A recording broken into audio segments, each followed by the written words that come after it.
Welcome to Insight, produced in partnership with ValleyPBS. Today we are chatting with Elizabeth Hudson, owner of Hudson Farms.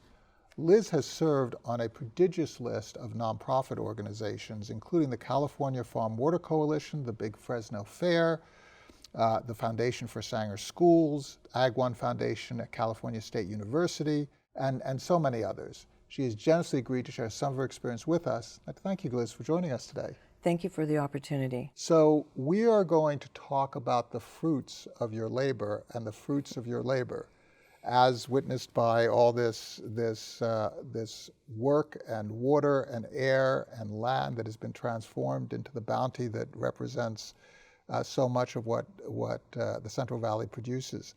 Talk about your work as a business owner and your work as a civic leader and how those two inform each other.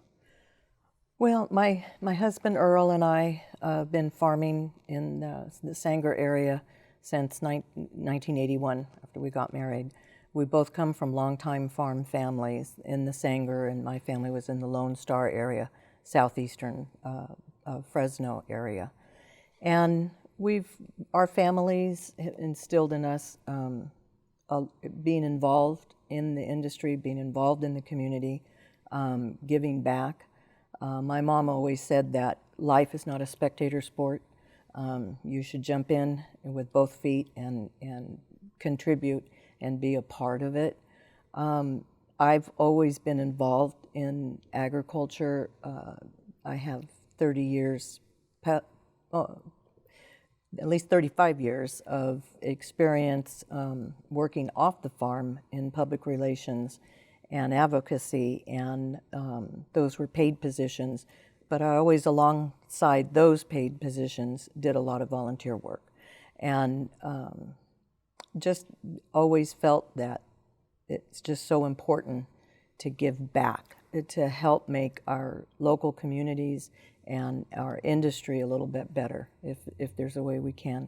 My husband is equally as involved in the community and involved in ag water in particular, serves on the board of our local irrigation district. So we both are very involved in our industry.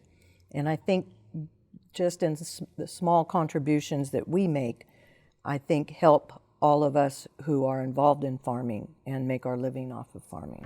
When you think about how to shape a society that helps farmers thrive, how do you gauge what time you spend for which purpose? Oftentimes I get too involved in things and don't have enough time to devote to all of the different activities that I get involved in. I am very passionate about the ones I am involved in and try to give 110%.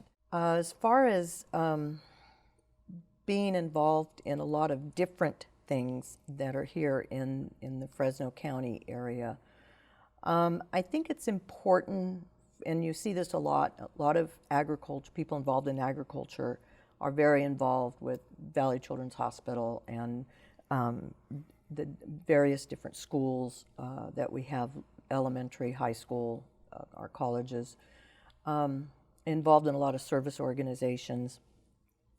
Because agriculture, even though Fresno has grown and is a very big city now, agriculture still very much provides a lot of the support and the roots, if you will, for our urban city of Fresno. We're still very much an agriculture-based county. And I think it's important for those of us in agriculture to be involved with different organizations so we can offer the ag perspective and to be able to share those resources and the knowledge and kind of provide a bigger picture, looking at things kind of more from the county perspective as opposed to just a city perspective. So I think it's valuable to have ag people involved in a lot of different aspects of our city and different cities and our rural communities. So that involvement is very important because within counties, the U.S. used to be a county organized government. Now, with urban concentration, the emphasis has shifted more to the cities, reducing the influence of people in the rural sides, in the outside of the urban centers. But what you're saying is by staying involved in the urban centers and ensuring that these cities retain their agricultural character, that they are connected to agricultural leaders and communities outside of the center, you try to ensure that a more traditional balance is maintained so that there isn't this alienation or split between city and rural players in the county. Yeah, it's definitely not a us versus them.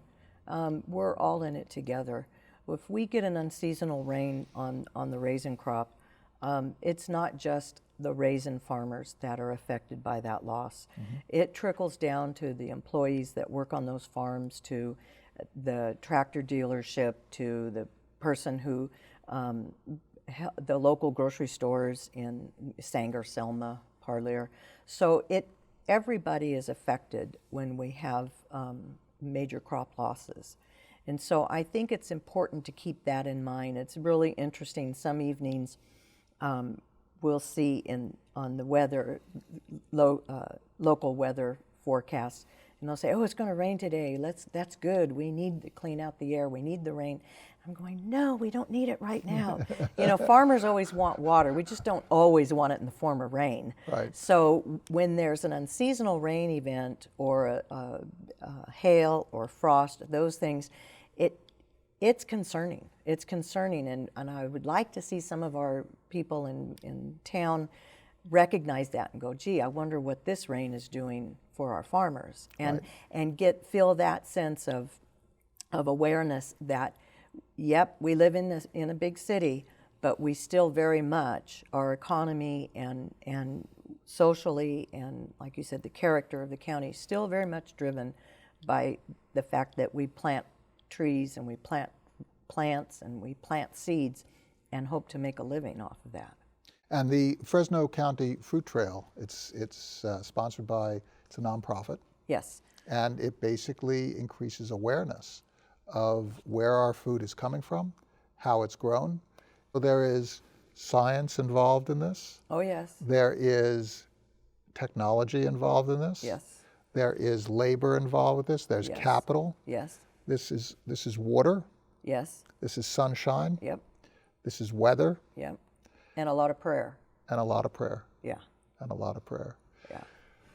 In terms of that piece, which is about informing and about taking your public relations competencies and converting them into awareness, how do you see the market for products shifting over time in a way that takes advantage of increased consumer awareness of how to, of issues like organic, issues like varietals, when climate change occurs, that you're shifting consumer tastes to consume product that might be more, I don't know what the proper term would be, farmable, or might be more economically grown. What do you see that interaction between the consumer, and you need to have the consumer be aligned to the product that you're producing, and the work that you do? I think agriculture, California agriculture, we're very unique. Our San Joaquin Valley is in one of 5 Mediterranean growing areas in the world. So what we have here is a real resource. This is what we do. This is what it's all about, is putting food on the table for people. And I think by using public relations, and that's what I love about the fruit stand, when our customers come in and they ask a lot of questions. People are really, I think, getting more interested in wanting to learn where their food is coming from. Right. How is it grown? What do you use chemicals? What do you do? How often do you have to irrigate? We get a lot of questions, especially from those customers that come in that are doing the Fresno County Fruit Trail, that come in from the Bay Area or Southern California. They're the foodies, if you will. They're really interested in how their food is grown. And they want to kind of establish a relationship, if you will, with someone who's growing their food. And that's where the public relations, for me, kind of went from looking at things on the big picture, when I worked for Farm Bureau or Westlands Water District, it was kind of looking at things on a county-wide basis or a district-wide basis, to now just kind of on our own individual farm. But it's still that one-on-one communication, trying to educate people that this is how our food is grown. And that's where you start to elevate the influence of farmers like yourself and of the agricultural community on a place like California that is so reliant on agriculture. It's kind of a cool thing. California agriculture, a lot of times people say what happens in California in agriculture starts here and it moves east. Mm-hmm. And a lot of the practices and things that we have been doing for many years are now, done in other states. So it's a good thing. Sometimes it's a blessing and a curse. It's like, oh, another regulation. Okay, here, yeah, we'll get to it. We'll try to do what we can. We'll make changes. But down the road, if it's going to give our consumers more assurance that the food that they put in their body is safe and wholesome and nutritious and tastes better, that's what we're all about. Well, Liz Hudson, I have to say that it is so fascinating to hear about your work, your business, your nonprofit involvement. Thank you so much for sharing the work of Hudson Farms and of the California Women for Agriculture Central Valley, the California Farm Water Coalition, the Foundation for Sanger Schools, and all these other magnificent organizations that you've contributed to over the years. And thank you so much for your insights. Thank you for the opportunity to be here.